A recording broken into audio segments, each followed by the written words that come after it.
অধ্যায়।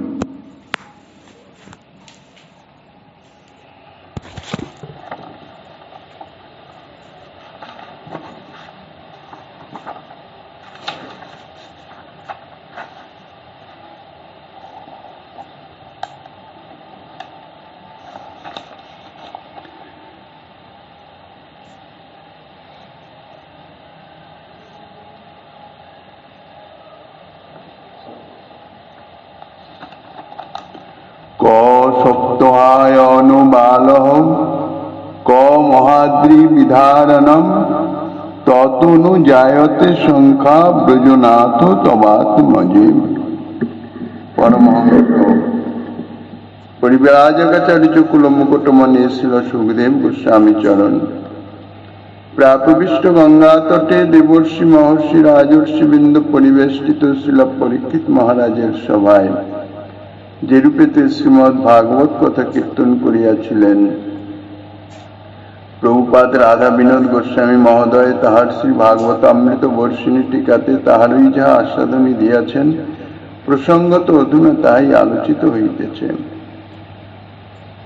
গোবর্ধন ধারণ লীলার অন্তে সমস্ত ব্রজবাসীগণ শ্রীকৃষ্ণের এই সপ্তাহব্যাপী গোবর্ধন ধারণের যে অলৌকিক ঐশ্বর্য প্রত্যক্ষ করেছেন, তাহাতে তাহারা শ্রীকৃষ্ণের গোপবালকত্ব সম্বন্ধে সন্ধিয়ান হয়ে গেছেন।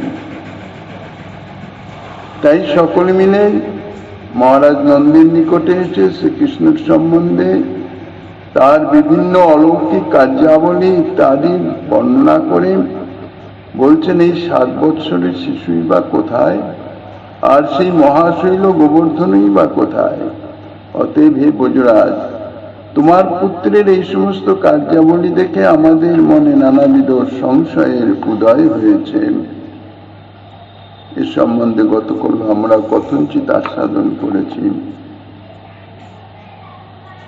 ব্রজবাসীগণ শ্রীকৃষ্ণের আবির্ভাবের পর থেকেই তার যে অলৌকিক কার্যাবলী, অসুর মারণ লীলা, সেই সমস্ত একে একে নন্দ মহারাজের নিকট উল্লেখ করছেন।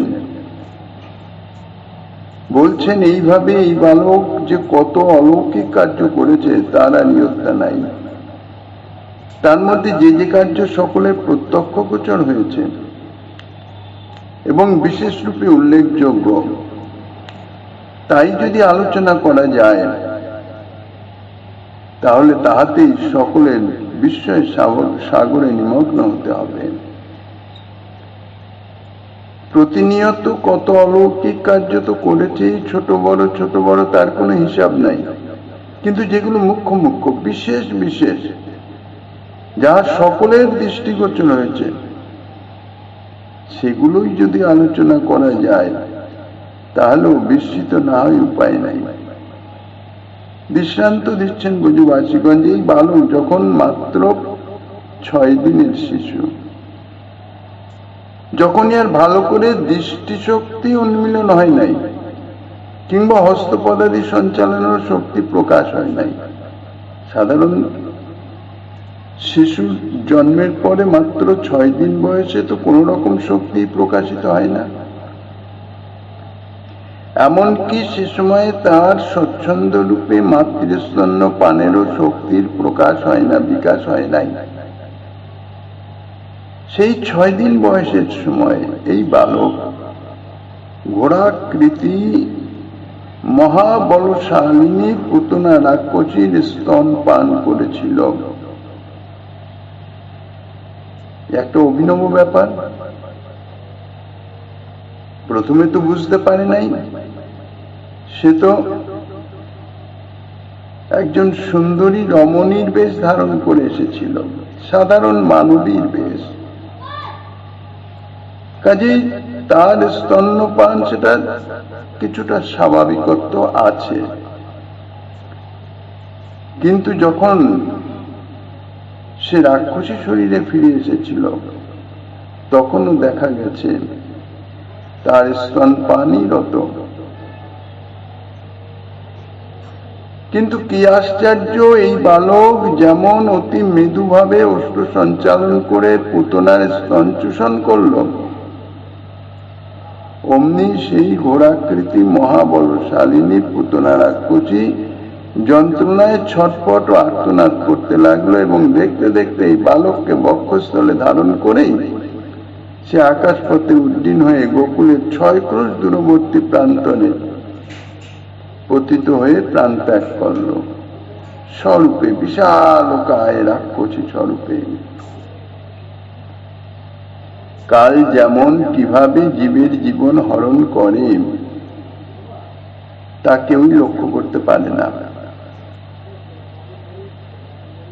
কিন্তু এই বালকও মৃদুভাবে স্তন চূষণ করে কিভাবে সেই মহাবলশালিনী পুতনার জীবন হরণ করল, এ কেউই লক্ষ্য করতে পারল না, বা কারো অন্তরে এ ধরনের কোন সম্ভাবনার আভাসও জাগলো না যেই বালকের স্তন চূষণের মাধ্যম দিয়ে পুতনা রাক্ষসীর প্রাণ বিনাশ হতে পারে। এই বালকের যে মহাশক্তি, এতদিন আমরা বিশ্বাস করি নাই কিছু, কিন্তু আজ এই গিরিরাজ গোবর্ধনকে 7 দিন 7 রাত্রি ধরে এক হস্তে নিশ্চল ভাবে ধারণ করে যে অবস্থান করেছে, যা আমরা 7 দিন ধরে প্রত্যক্ষ দর্শন করেছি, এখন আমাদের মনে হচ্ছে এই যত ঘটনাবলী ঘটেছিল পূর্বে, অর্থাৎ পুতনা নিধন থেকে শুরু করে সবই এই বালকেরই কাজ। এই বালকের যখন 3 মাস মাত্র বয়স, সেই সময় একদিন তাকে মাতা যশোমতী অন্তঃপুরের অঙ্গনের পার্শ্বস্থিত একখানি মহাশকটের নিম্নভাগে রজ্জুবদ্ধ স্যান্দলিকায় অর্থাৎ দোলনায় শয়ন করিয়ে দিয়েছিলেন। কিছুক্ষণ পরে যখন এই বালকের নিদ্রাভঙ্গ হল, স্বাভাবিক নিদ্রাভঙ্গের পরেই শিশু সন্তানের মাতৃস্তন্য পানের পিপাসা জাগে। এই বালকও মাতৃস্তন্য পানের পিপাসায় রোদন করতে লাগলো, আর 3 মাস মাত্র বয়স বালক একভাবে উত্থান ভাবেই শয়ন করে থাকে, তার পার্শ্ব পরিবর্তনের সামর্থ্যও নাই। সেই অবস্থায় যখন রোদন করে, সেই সঙ্গে সঙ্গে হস্তপদ সঞ্চালন করে, যতক্ষণ না সে মাতৃস্তন্য প্রাপ্ত হইতেছে। এই বালকও ঠিক সেই রকম হস্তপদ ক্ষেপণ করতে আরম্ভ করলো, রোদন করতে লাগলো। কিন্তু কি আশ্চর্য, দেখো এই সুকোমলাঙ্গ বালকের সুকোমল চরণের অগ্রমান স্পর্শ মাত্রই সেই মহাশকটখানি বিপর্যস্ত হয়ে ভূমিতে পতিত তো হলোই, চূর্ণ বিচূর্ণ হয়ে গেল। সেই সময় আমরা সকলে মনে করেছিলাম যে আমাদের ভাগ্য অতীব প্রসন্ন, তাই হঠাৎ কোনো অজ্ঞাত কারণবশত এই শকটখানি বিপর্যস্ত হওয়াতে বালকের কোনো অনিষ্ট হলো না। নিশ্চয়ই কোনো দুষ্ট প্রকৃতির, অসুর প্রকৃতির লোক এসে শকটখানিকে বিপর্যস্ত করে দিয়ে গেছে, কিন্তু আমাদের সৌভাগ্য যে বালকের কোনো রকম অনিষ্ট হয় নাই। আমরা সেটাই চিন্তা করে নিয়েছি, যদিও সেই সময়ে অল্প বয়সী বালকগণ যাহারা এই বালকের সন্নিকটে অবস্থান করিতেছিল, তাহারা দেখে তাহা বর্ণনা করেছিল, কিন্তু এটা বিশ্বাসযোগ্য বিষয় নয় বলে আমরা কেউ তাহা ধর্তব্যের মধ্যেই আনি নাই। বিশ্বাস তো পরের কথা, কিন্তু এখন দেখছি যে বালক 7 বৎসর মাত্র বয়ঃক্রমকালে বাম হস্তে গোবর্ধন ধারণ করতে পারে, 7 দিন 7 রাত্রি ব্যাপী নিরবিচ্ছিন্ন ভাবে, তার পক্ষে 3 মাস বয়সের সুকোমল পদাগ্রে স্পর্শে এই মহা শকটকে যে বিপর্যস্ত করবে, এটা কিছুমাত্র অসম্ভব নয়। তারপরে দেখো, এই বালক 1 বৎসর বয়ক্রম কালে, যখন 1 বৎসর বয়স, তখন মায়ের কোলে শায়িত অবস্থায় নানাবিধ বাল্যভাবে মাতার আনন্দ বর্ধন করছিল। সেই সময়ে হঠাৎ এই বালকের, 1 বছর বয়সের বালক, অত্যন্ত হালকা সুলভ কোমলাঙ্গ, কিন্তু মাতা যশোমতীর তাহা অত্যন্ত ভারবোধ হতে শুরু হলো, এবং এমনই ভারবোধ হতে লাগলো যে মাতা যশোমতী তাহা কোলে ধারণ করে রাখতে অক্ষম হয়ে গেলেন। তার পীড়া অর্থাৎ কষ্ট অনুভব হতে লাগলো। অগত্যা ইহাকে তিনি ভূমিতে স্থাপন করে দিলেন, মাটিতে, সামনের মাটিতে শুয়ে দিলেন। আর ঠিক সেই সময় চক্রবাত রূপে মহাবল পরাক্রান্ত তৃণাবর্ত নামক অসুর সে এসে কিনা এই বালককে শূন্য পথে উড়িয়ে নিয়ে গেল। কিন্তু এই বালক এমন ভাবে সেই মহাসুরের কণ্ঠ ধারণ করেছিল যে সেই মহাবল পরাক্রমশালী তৃণাবর্ত তাহাতেই প্রাণ ত্যাগ করেছিল, এবং তার মৃতদেহ শিলাখণ্ডে পতিত হয়ে চূর্ণ বিচূর্ণ হয়ে গিয়েছিল। এত বড় একটা ঘটনা ঘটল। শূন্য মার্গে থেকে সেই অসুরের মৃতদেহ ভূপৃষ্ঠে অর্থাৎ ভূমিতে শিলাখণ্ডের উপর পতিত হয়ে চূর্ণ বিচূর্ণ হয়ে গেল, কিন্তু এই বালকের অঙ্গের কোথাও কোনো চিহ্ন পড়ল না, অক্ষত দেহে। এবং শুধু তাই নয়, এই শূন্য থেকে পতনের যে ঘটনা সংঘটিত হলো, বালক সহই তো পড়েছিল, তাহাতে বিন্দুমাত্র ভীতও হলো না। সহাস্য বদনে সেই অসুরের মৃতদেহের উপর বাল্যক্রীড়া করতে লাগলো বাল্য স্বভাবে 1 বৎসর বয়সকালে। এই অদ্ভুত ব্যাপার দেখে আমরা তখন তো মনে করেছিলাম যে একমাত্র নারায়ণের কৃপাতে এই বালকের জীবন রক্ষা হলো। কেননা এইসব কার্য যে সেই বালকের মাধ্যমে সংগঠিত হইতেছে, এটা কখনো আমরা কল্পনাতেও আনতে পারি নাই, আর পারার সম্ভবও ছিল না। কিন্তু এখন এর যে অলৌকিক শক্তি দেখিতেছি, তাহাতে তৃণাবর্ত বধ, ওই পরম বিচিত্র ভঙ্গিতে তৃণাবর্তকে বধ করা, ইহা আশ্চর্যের বিষয় নয়। এ তো গেল অসুর মারণ লীলা।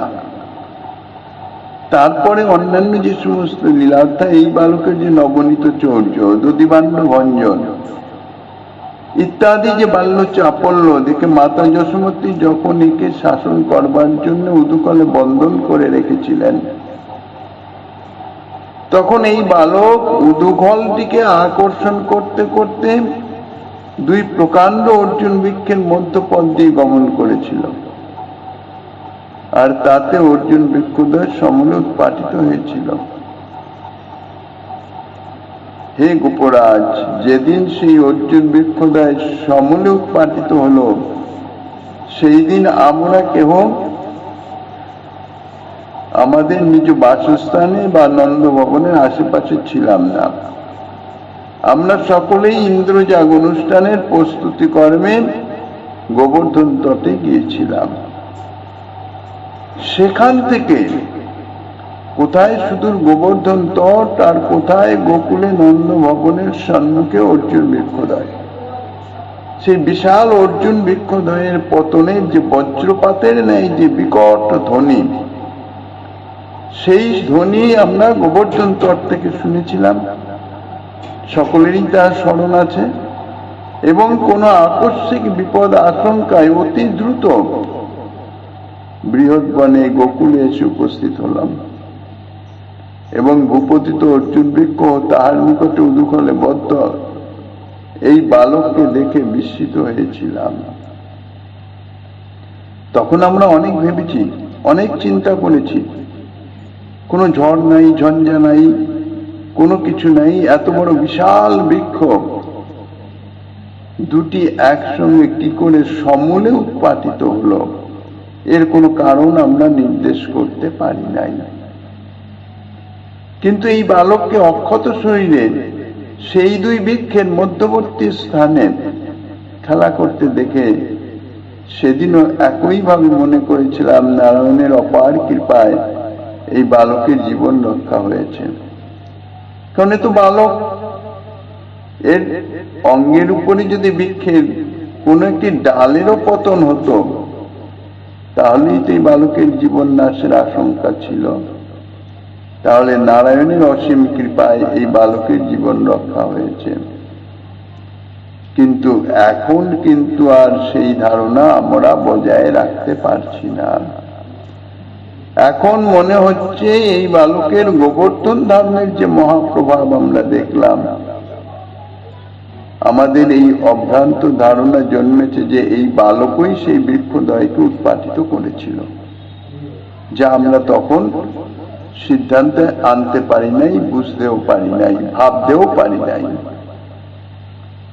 এই বালকের অচিন্ত মহাশক্তির কথা কত বলবো। দেখো, আমরা সচক্ষে সব লীলা দেখি নাই, সমস্ত অলৌকিক কার্যাবলী আমরা সচক্ষে দেখি নাই, কিন্তু এই বালকের যে ক্রীড়া সঙ্গী পরম বান্ধব উপবালকগণ, যারা সদা সর্বদাই এর সন্নিধানেই থাকেন, গোচারণে গিয়ে যে সমস্ত অলৌকিক কার্যাবলী সংগঠিত করেছে তা আমরা প্রত্যক্ষ না দেখলেও এই সমস্ত বালকের মুখে আমরা নৃত্য শ্রবণ করেছি। এই বালক যখন গোবৎস চারণ করবার জন্যে অসংখ্য গৌপ বালকগণ সহ বনে গমন করত, তখন কত যে অলৌকিক কার্য করেছে তার কোন ইয়ত্তা নাই। তার মধ্যে আমরা কিছু কিছু অলৌকিক কার্যের কথা শ্রবণ করেছি। আমরা সকলেই শুনেছি যে এই বালক বলদেব এবং গোপালগণ সহ বনে গোবৎস চারণ করতে করতে বকরূপধারী এক অসুরের মুখ থেকে পুচ্ছদেশ পর্যন্ত দ্বিধা বিদীর্ণ করে তাকে নিহত করেছিল। তারপর একদিন এক মহাপরাক্রান্ত অসুর গোবৎসের রূপ ধারণ করে গোবৎসের জুতের মধ্যে প্রবেশ করেছিল এবং অবসর ক্রমে এই বালকের প্রাণনাশ করবার জন্য সংকল্প করেছিল। কিন্তু এই বালকের কি অচিন্ত প্রভাব যে সেই অসুর যদিও অবিকল গোবৎসের মূর্তি ধারণ করে এবং গোবৎসের ব্যবহারের অনুকরণ করে অসংখ্য গোবৎসের মধ্যে আত্মগোপন করে অবস্থান করতেছিল, কিন্তু তথাপি এই বালক সেই অদ্ভুত গোবৎসরূপী অসুরের দিকে দৃষ্টিপাত করেই সে বুঝে গিয়েছিল যে এ গোবৎস নয়, অসুর। এ বালক তাকে বৎসরূপী অসুর বলে চিনতে পেরেছিল এবং তার পশ্চাৎ ভাগে পদলয় ধারণ করে শূন্য মার্গে ভ্রমণ করিয়ে তাহার প্রাণ নাশ করে মৃতদেহটি কপিত্থ ভিক্ষাগ্রে ক্ষেপণ করেছিল। বনভূমিতে গোবৎস চারণ করতে করতে এই বালক কত যে অলৌকিক কার্য করেছে তার আর কত বলবো। এই বালক বলদেবচন্দ্র এবং গোপবালকগণ সহ তালবনে প্রবেশ করে গর্ধব্রূপধারী ধেনুকাসুর ও তার আত্মীয় বর্গের প্রাণনাশ করেছিল। এই ধেনুকাসুর গর্ধবের রূপ ধারণ করে অবস্থান করত, কিন্তু এমনই হিংস্র এবং দুর্দান্ত প্রকৃতির ছিল যে তার ভয়ে মনুষ্যের কথা পশু পক্ষী পর্যন্ত কোন জীব ওই তালবনে প্রবেশ করতে সাহস পেত না। কেউ যদি অজ্ঞাতসারেও কোনোদিন এই বনে প্রবেশ করে গেছে না বুঝতে পেরে, না জেনে, তাহলে সে আর প্রাণ নিয়ে ফিরতে পারত না। মনুষ্যদের কথা আর কি বলবো, দেবতাগণ পর্যন্ত এই তালবনের ধেনুকাসুরকে দেখে ভয়ে কম্পিত হতেন, এমন মহাপরাক্রমশালী ছিল এই ধেনুকাসুর। কিন্তু এই বালকই সেই দুর্দান্ত ধেনুকাসুরকে বধ করে তালবন সম্পূর্ণ নিরাপদ করে দিয়েছে। এখন সকলেই স্বচ্ছন্দে সেই তালবনে গমনাগমন করে এবং সুপক্ষ তাল ফল ভক্ষণ করতে পারে। এই বালকই তারপর বলদেব দ্বারা প্রবল পরাক্রান্ত প্রলম্বা অসুরকে বিনাশ করেছিল এবং গোপবালক ও গবাদি পশুগণকে দাবানল থেকে মোচন করেছিল, যেগুলি আমরা এই গোপবালকগণের মুখে শ্রবণ করেছি। অধিকার কি বলবো, কালীয় নাগের যে প্রচন্ড বিষ বীর্য, তাতে যমুনা নদীর কি অবস্থা ছিল তা তো আমরা সকলেই জানি, কারোই অজ্ঞাত নয়। কালীয় হ্রদের জল স্পর্শ তো পরের কথা, সন্নিকটবর্তী হলেই সেই বিষ প্রবাহে বিষের দাহতে প্রাণনাশ হয়ে যেত। কিন্তু আমাদের এই অচিন্ত শক্তি সম্পন্ন অদ্ভুত বালক, সে কিনা সেই যমুনা হ্রদে ঝম্প প্রদান করে কালীয় নাগকে সেখানে পরাভূত করে তাকে যমুনা হ্রদ থেকে বিতাড়িত করে দিয়েছিল এবং যমুনা হ্রদ বিষমুক্ত হয়ে সকলের সুখসেব্য হয়েছে। এই বালক যেভাবে কালীয় নাগকে দমন করেছে তা আমাদের কাহার অজ্ঞাত নয়, কারণ আমাদের সম্মুখেই তাহা আমরা দেখেছি সচক্ষে। এই বালকের যে সেই অদ্ভুত কার্য, যে কালিয়ের বিষবীর্যে যমুনা হ্রদের তীরে একটি তৃণ পর্যন্ত জীবিত থাকতো না, জলের তো পরের কথা, তীরবর্তী স্থান পর্যন্ত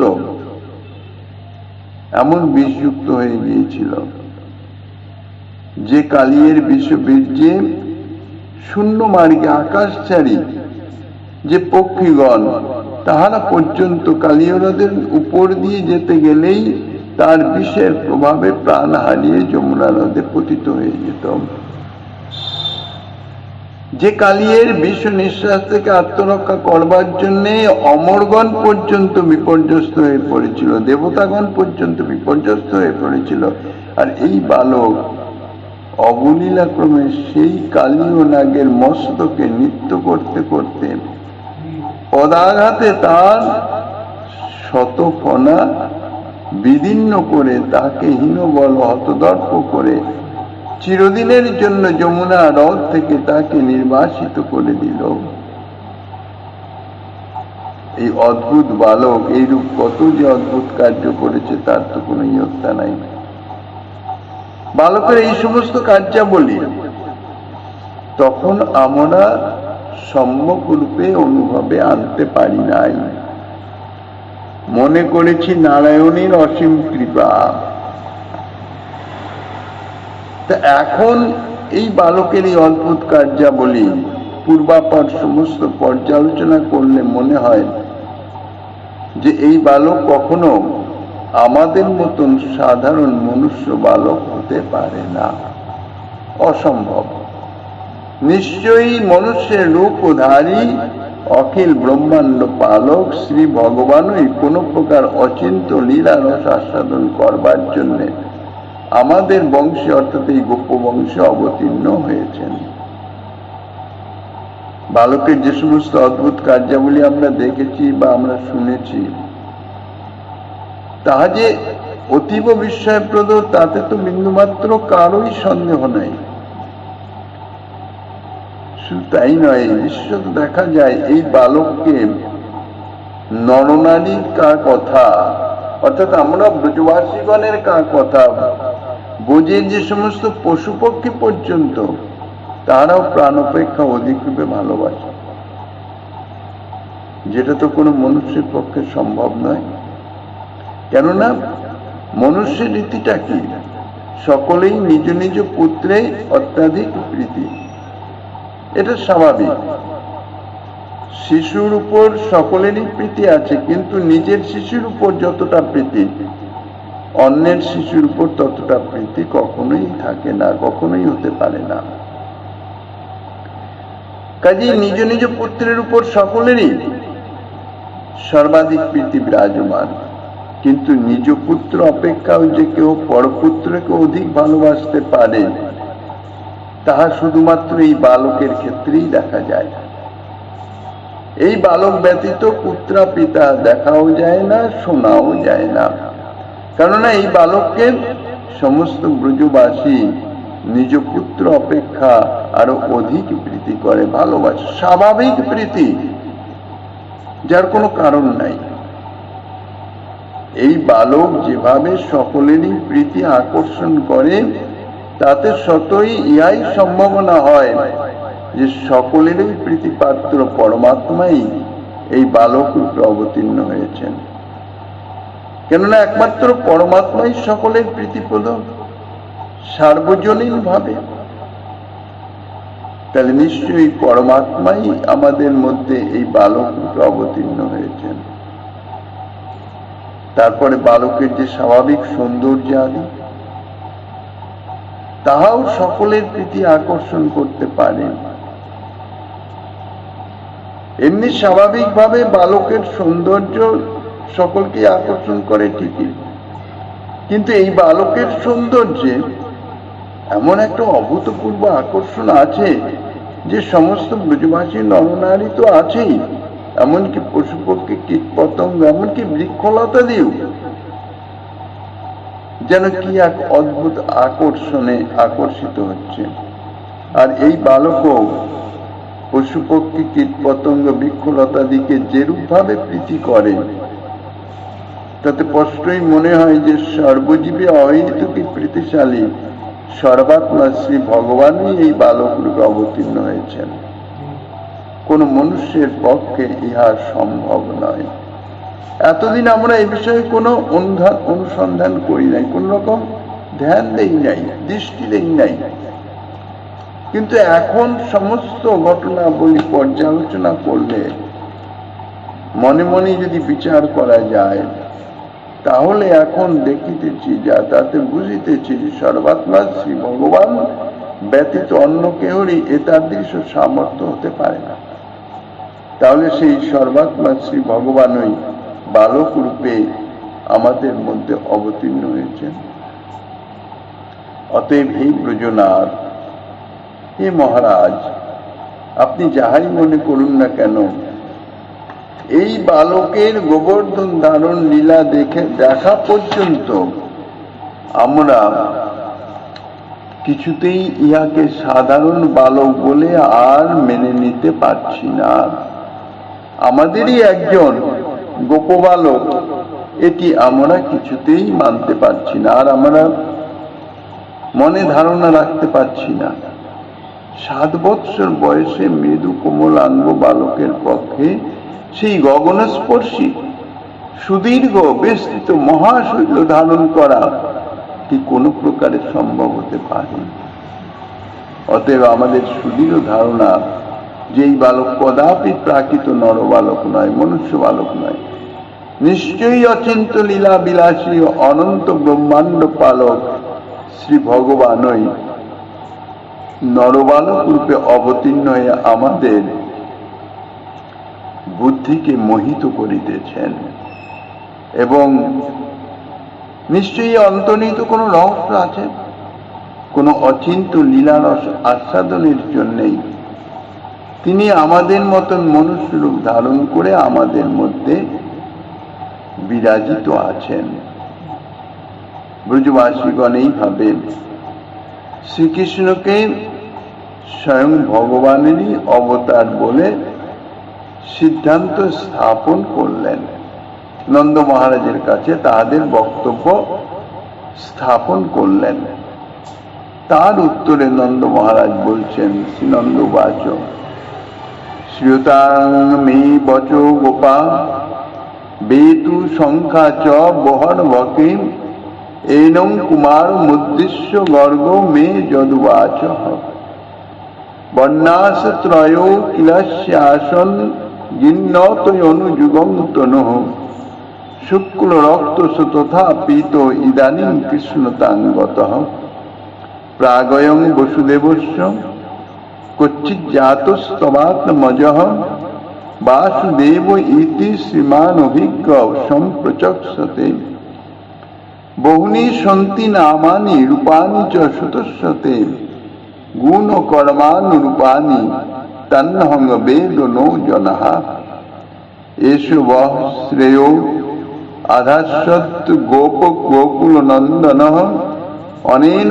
সর্বদুর্গানি জুয়মঞ্জস তরিষ্যত পুরাণেন ব্রজপতে সাধবদস্যু পীড়িতঃ অরাজকে রক্সমানা জিজ্ঞুর্দস্যুন সমেধিতাঃ ইয়তস্মিন মহাভাগে প্রীতিং কুর্বন্তি মানবাঃ নারয়ে অভিভবন্তি তান বিষ্ণু পক্ষানি বাসুরাঃ।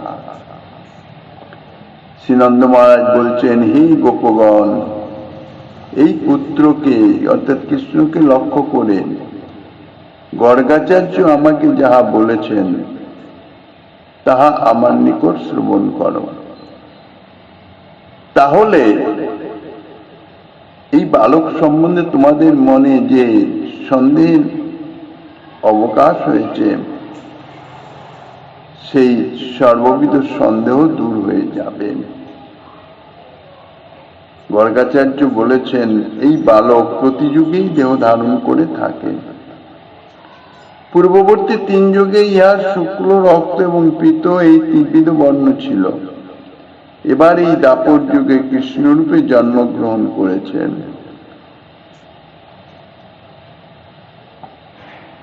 তোমার এই পুত্র পূর্বে বসুদেবের পুত্র হয়ে জন্মগ্রহণ করেছিল, সেই জন্য বিজ্ঞগণ ইহাকে বাসুদেব বলে থাকেন। তোমার এই পুত্রের গুণ ও কর্মের অনুরূপ বহু নাম এবং বহু রূপ আছে, তাহা আমি জানি, কিন্তু সাধারণ লোক তাহা জানে না, জানতে পারে না। এই বালক গোপগণের ও গোকুলবাসীগণের আনন্দ বর্ধন করবে এবং সকলের মঙ্গল বিধান করবে, আর এই বালকের দ্বারা তোমরা সর্ববিধ বিপদ থেকে মুক্তি লাভ করবে। হে ব্রজনাথ, ইন্দ্রের পদচ্যুতি কালে দেবগণ অসুর পীড়িত হলেন। পূর্বজন্মে তোমার এই পুত্রই দেবগণকে রক্ষা করেছিল এবং দেবগণ তোমার পুত্রের বলে বলীয়ান হয়ে অসুরগণকে পরাজিত করতে সমর্থ হয়েছিল।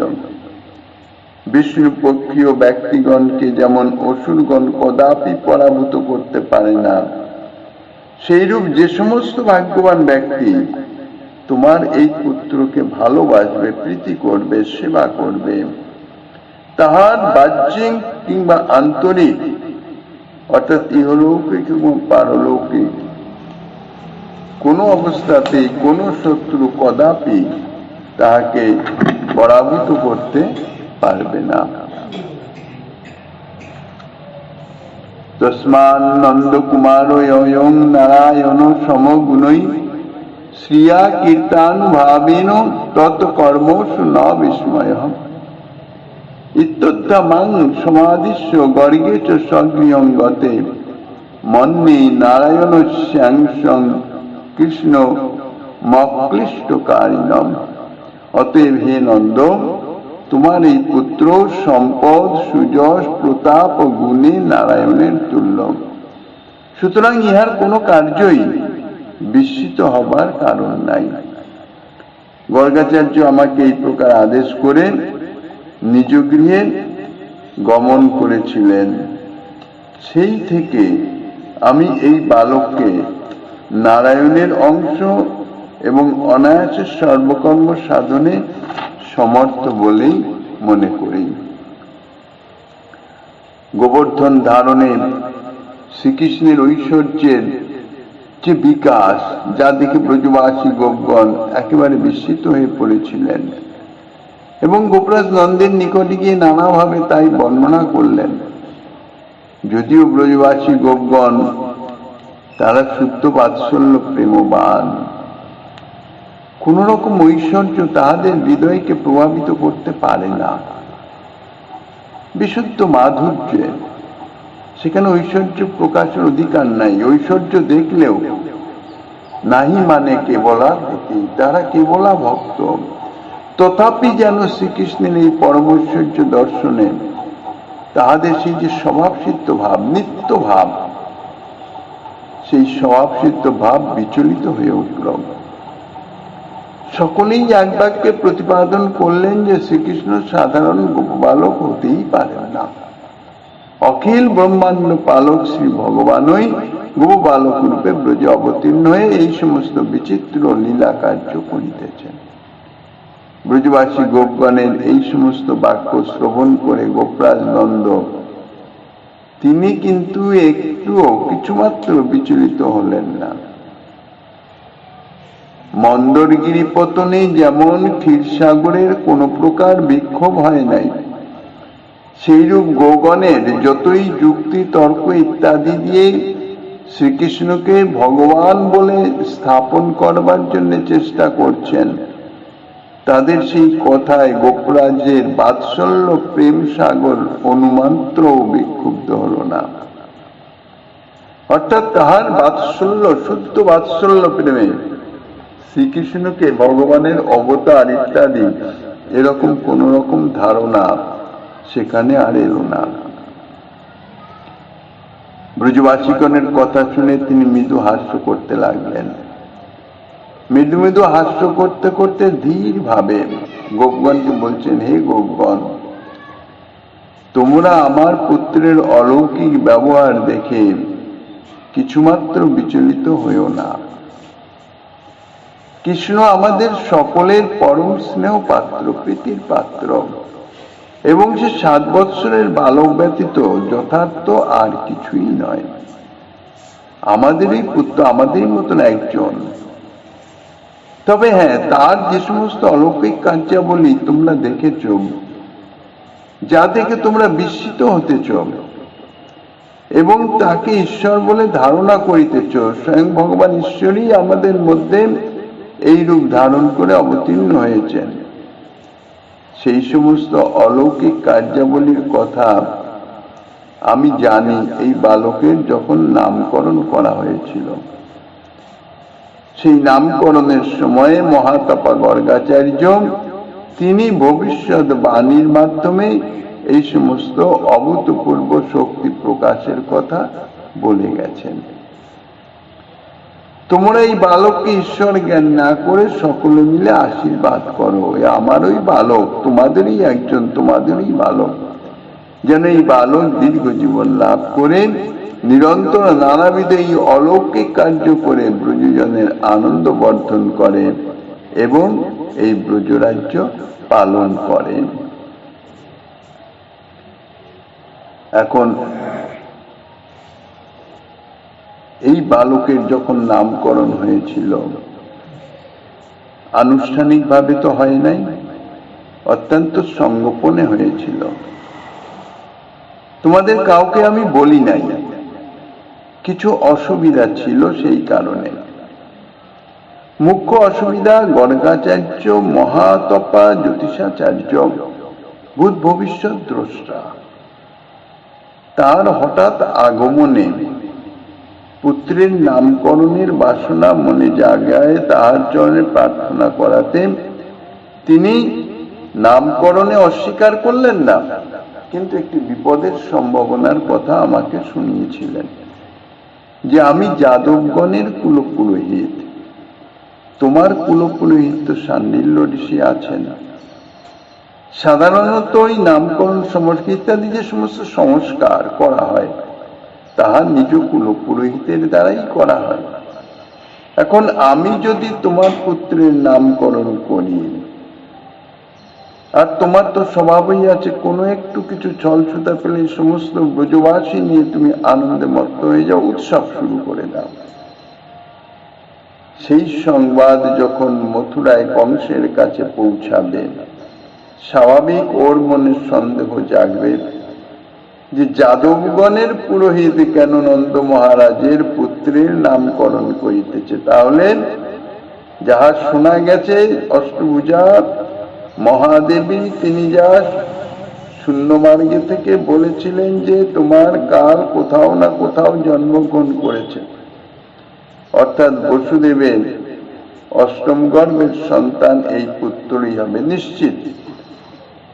নইলে কেন গর্গাচার্য তার নামকরণ করতে যাবে? নন্দ মহারাজের পুত্রই যদি হবে, নন্দ মহারাজের কুলপুরোহিত আছেন।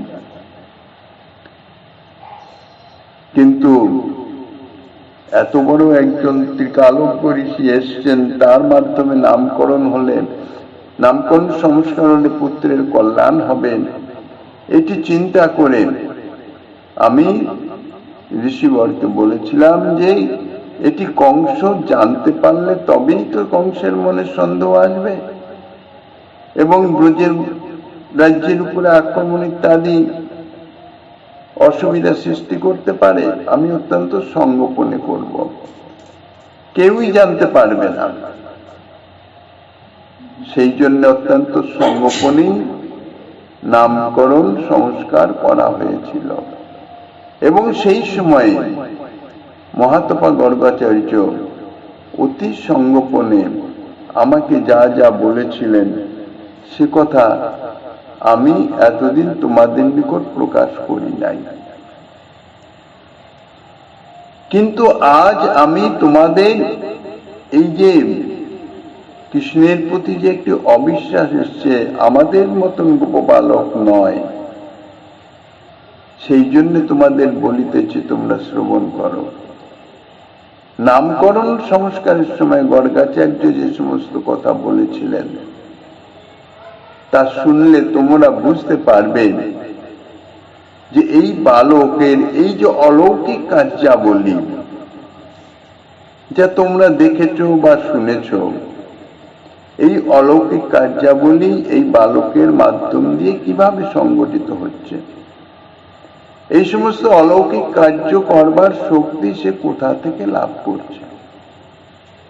মহাতপা গর্গাচার্য এই বালকের 3 মাস 10 দিন বয়ঃক্রমকালে অতি গোপনে আমার গৃহে এসেছিলেন। আমি তার চরণে ধরে এই বালকের নামকরণ এবং শুভাশুভ পর্যালোচনা করবার জন্য অনুরোধ করেছিলাম।